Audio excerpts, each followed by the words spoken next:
Au Maroc, des militants ont bloqué l'entrée de camions à Melilla pour protester contre de présumés abus de la police espagnole envers des citoyens marocains. Malgré l'appel du roi Juan Carlos au souverain marocain Mohamed VI, ces tensions apparues récemment n'ont pas été apaisées. Rabat avait dénoncé le recours à la violence contre des Marocains par la police espagnole. L'Espagne nie complètement cette version.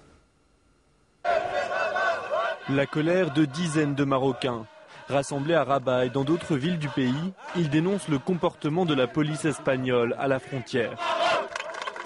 On est venu pour protester contre le traitement inhumain qui a été infligé aux subsahariens en Espagne.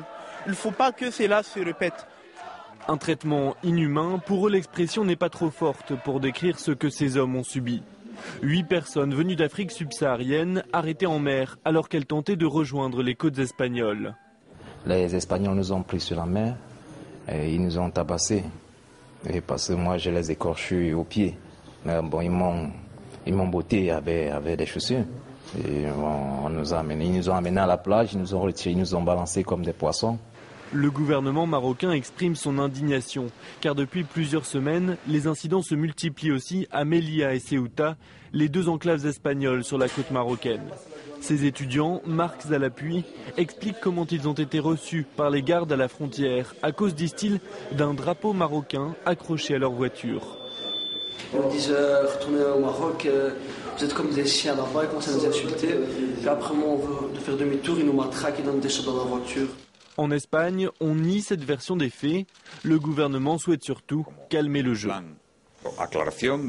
Il nous faut clarifier les choses, dialoguer, informer et bien sûr avoir la certitude que nos forces de sécurité agissent avec le maximum de respect. La tension autour des 2 enclaves ne date pas d'hier. Le Maroc les considère toujours comme villes occupées. Ce sont surtout des points de passage stratégiques pour les marchandises, mais aussi pour les hommes. À Melilla, 35 000 Marocains traversent chaque jour la frontière pour travailler côté espagnol. De nombreux immigrés clandestins tentent aussi leur chance pour entrer dans ce bout d'Espagne qui, pensent-ils, leur ouvrira les portes.